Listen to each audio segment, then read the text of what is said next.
Обзор готового ремонта, квартира 40 квадратных метров. Стены, покраска, световые линии.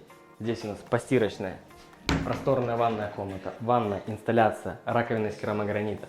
На потолке у нас натяжной потолок, теневое примыкание и трековое освещение. Кухня, расположена углом, большой обеденный стол и зона отдыха.